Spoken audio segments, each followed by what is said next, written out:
Hi everybody, I'm Miss Karen at Adams Memorial Library. Welcome to October's Bake-A-Tale. So Bake-A-Tale is the program where we talk about some books, we talk about a recipe, something to bake up with your family, and some crafts that are connected with it. And for October, we'll be doing apples because the recipe this week, or this month rather, is for mini apple galettes. So it's a little personal apple pie. So everybody can have their own. So I'll tell you a little bit about making those, but the crafts this month will also have to do with apples and just kind of fall things because there's an apple decoration that you can make. There's a scarecrow decoration that you can make, and there's little origami owl puppet or even an owl pencil topper if you want to get really ambitious and make a teeny tiny one. And the books this month are also about apples. So the first one is called Pie is for Sharing, and it is written by Stephanie Parsley Ledyard, and the illustrations are by Jason Chin. This one is called An Apple Pie for Dinner.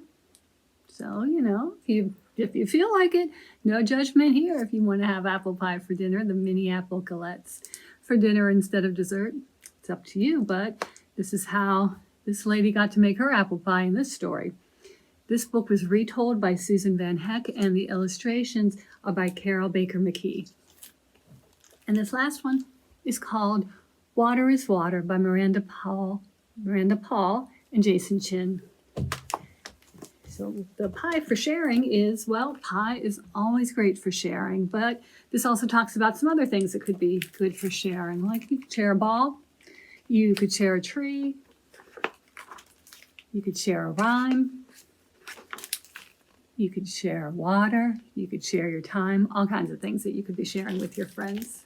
And in this one, this lady decided she would like to make an apple pie for dinner. Her name is Granny Smith. And Granny Smith decides, some days you just need an apple pie for dinner. And so she looked around her kitchen and she had flour and butter and sugar and spices, but you know what she didn't have to make apple pie that you really need to make apple pie? The apples.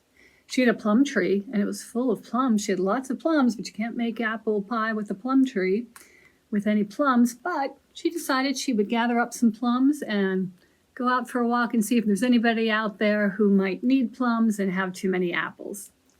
So in the story you can see if she succeeds, she actually finds a lot of people who could use a little bit of help, and she helps them along the way. Now this one, Water is Water, is about how water takes different forms. It could be, liquid water. It could be frozen water. It could be ice. It could be steam. But the story also talks about how water is a part of all of us.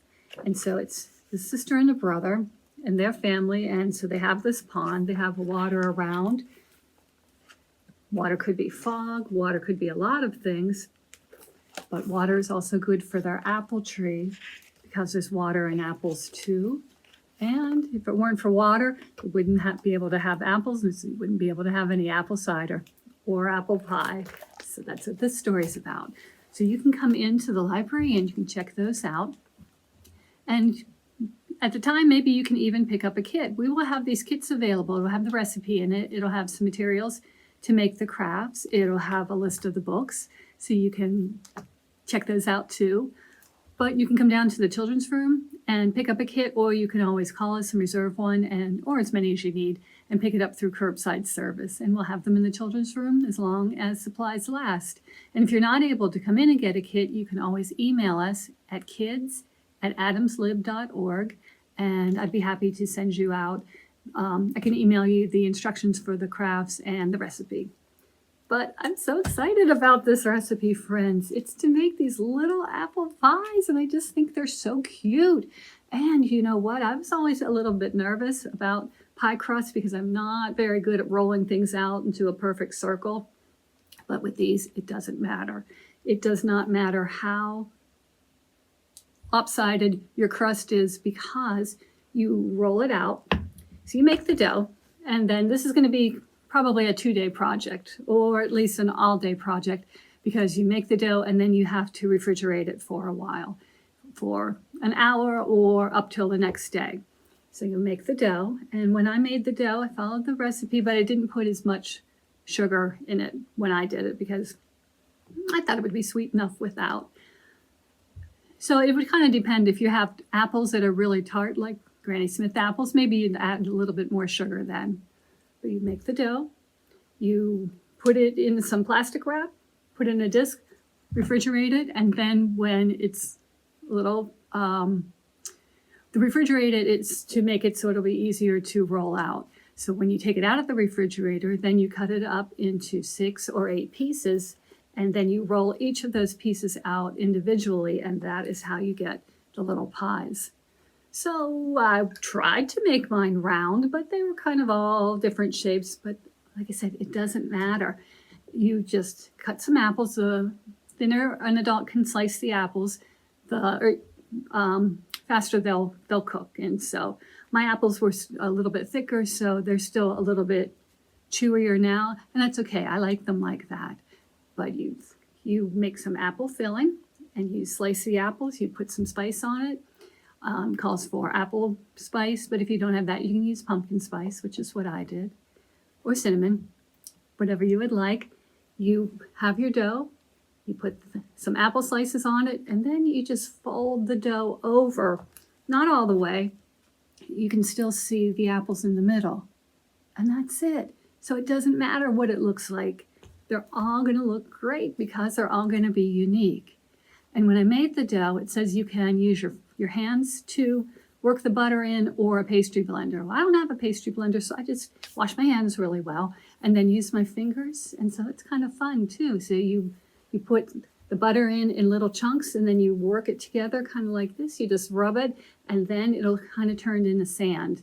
And then you'll add the egg and the other things. But so it was even fun to make the dough. It was fun to roll out the dough. It was fun to put the apples on. I had a lot of fun with this one. Can you tell? I really liked it. And I thought the apple pies were really yummy too. So if you like apple pie, this would be a great recipe to try, especially if you're like me and you're not really confident of your rolling out skills. This one works for everybody. As always, friends, baking is more fun together, and you do need an adult to cut up the apples and to get the pies in and out of the oven. But I did forget to tell you one other substitution that I made from the recipe. The recipe calls for half and half, but I didn't have any, so I just used regular milk, and it worked fine. So don't be afraid to use whatever you have at home. Like I said, if you don't have apple pie spice, pumpkin pie spice works great, and plain cinnamon would work great. And as long as you have the apples, you're golden. You'll be good. So let me tell you a little bit about the crafts, like this little apple craft that you can make, this little apple decoration. If you leave a big enough piece of string at the end, you could hang it on a doorknob if you wanted. But in the kits, there'll be a paper with templates for the apples on it. You'll cut out one of the paper templates, and then there will also be a little piece of cardboard in your kit. If you have cardboard at home, you can use any piece of cardboard that's not too super thick, but you will put this on the cardboard, then trace around it. So you'll cut it out with the apple shape with the stem and the leaf. You're going to color the leaf, and you can color the stem too if you want. It'll be brown already, but if you want to color it a little bit more like I did, you can do that. And then in your kit, there will be some yarn. There will actually be red yarn and yellow yarn in your kit. So if you feel like making your apple yellow and your scarecrow's hair red, that's fine. If you want to make a red apple and yellow hair, that's fine too. It should be the same amount of yarn, so you can decide what you want to do. But when you're making this, you will have an apple shape cut out of a piece of cardboard. If you would like, you can make an extra little cut right here. So there's a little slit. And then you can slide the end of your yarn into that kit, and it'll into that slit rather, and then it'll hold this in place. You don't have to do that. You can just hold it with your thumb, but all you'll do then is start wrapping yarn around this. That's what this is. It's just yarn wrapped around and around and around and around. So let me unwind some of this. You either have it attached onto the cardboard through the little slit, or you will hold it in place and you will wrap the yarn around this way and this way and that way, diagonally, horizontally, diagonally the other way, around in a circle. You just keep wrapping and wrapping until all of your apple is covered, or you run out of yarn, whichever comes first. And that's it. You just wrap and wrap and wrap and wrap. And at the end, hopefully you'll have enough left that you can make a little loop and then tie the end off. You can just attach it underneath all the other yarn strands if you want.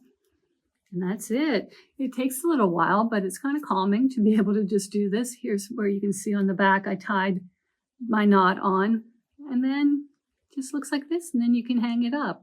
If you have more red yarn at home and more cardboard, you can make a whole lot of these if you wanted to, and then you could attach them to a garland. Like we have this flower garland behind. If you wanted to make a bunch, you could make an apple garland. It's up to you. Just like your scarecrow picture is up to you. In the kit, there'll be a couple of coffee filters, and that's what the scarecrow's face is. Now, I was not content with just a plain white coffee filter. I decided I would make it fancier by putting some tea on it. When I made a cup of tea, I just dripped a little bit of the tea on top of this, and then I decided that wasn't fancy enough, so when it was still wet, I used some brown marker on it too and let that dry. You don't have to wet the coffee filter at all. It'll just help it to lie flat. If you just want to smooth it out just as it is and glue it onto, there'll be a piece of brown cardstock in your paper. If you just want to glue it down like that, that's fine. You don't have to fuss with making it any different colors if you don't want to. But there will also be yarn in your kit and eyes, for your scarecrow. And we might throw in a couple of foam leaves if you wanted to decorate that way, and some pieces of construction paper. And I thought my scarecrow would like to have lots of flowers for a hat and a flower necklace. So I did flowers. You can do leaves. You can decorate your scarecrows any way you want. You can make their nose whatever color you'd like. This is your craft, friends. You can do it however you would like. Completely up to you. Now to make these little puppets, these little owl puppets, or as I said, a little owl pencil topper, or a really teeny tiny little owl puppet, you'll use the origami paper in your kit. If you use the regular size, you'll get a puppet this size. If you want a tiny one, you'd need to cut it into a 3-inch square. And it's doable. It's just harder to fold that one. So you might want to practice making the full-size ones first, and then later on you can practice making tiny ones if you would like.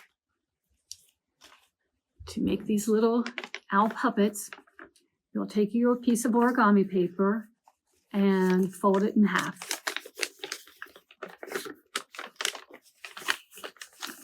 Fold it in half like this, and then open it up again.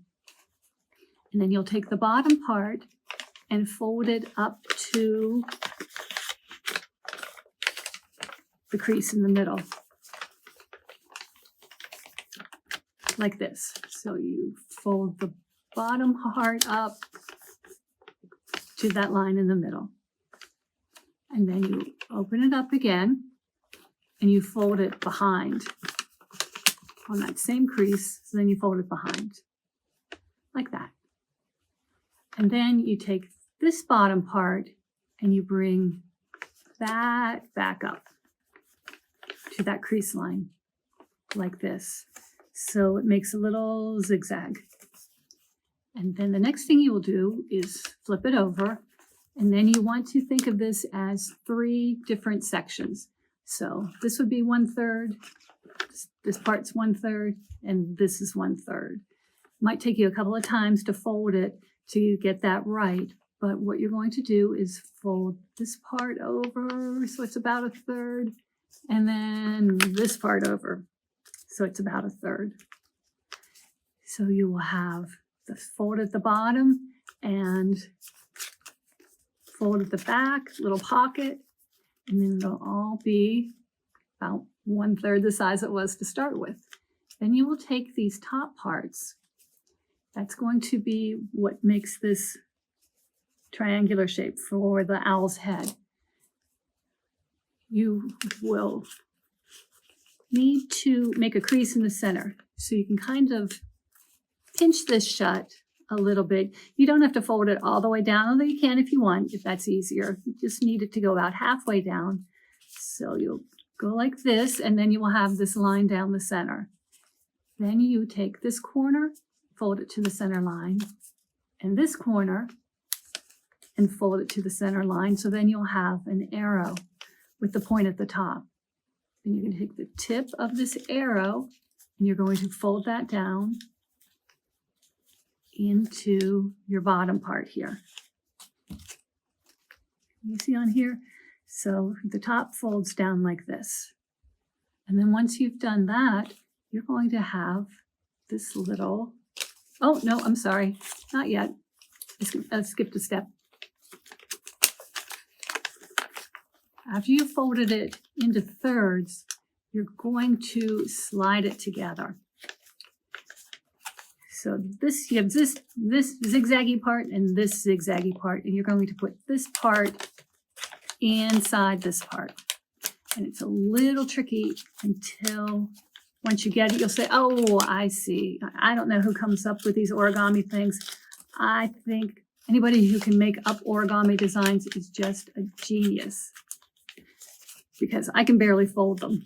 But one more time, you'll have a zigzaggy here and here, and you're going to put this one into this little part here. So it goes up and over, and then you will smooth it down like that. And now it will hold together for when you make your puppet. And then you will make this crease in the middle, and then you will fold these down. And then when you take your tip and tuck it in like this, you don't want to tuck it in the whole way. You want to have it so you'll have this shape here to make the owl's face. Like this. And then you can put your finger inside and it'll be a puppet, and it will be held together.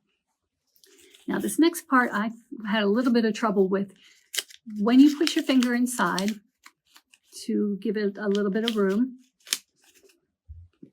you want these parts on the end to stick up a little bit to look like the owl's ears. I had a little trouble with that, so I ended up just sort of, the instructions say to kind of pinch the ears. So you can try pinching the ears, or you can try to just squish the bottom, or I'm sorry, squish the middle of the head down, something like that. So you just want to give it sort of a shape like that. So it looks like the owl's head goes like that in a curve. And then you can take a pen and draw on eyes and a beak and little ears and little wings, feathers. You can decorate it however you would like, and that's it. You're done.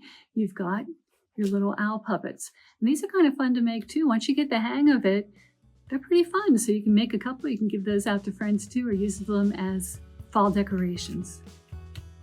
And as I said at the beginning, you can come in and get the kit here in the children's room. We'll have them as long as supplies last. So come on down and get your kits, and I'll see you again next month. We'll, bake up something else and talk about some stories and crafts to go with it. So thank you very much, everybody. I'll see you next time. Bye. Thank you.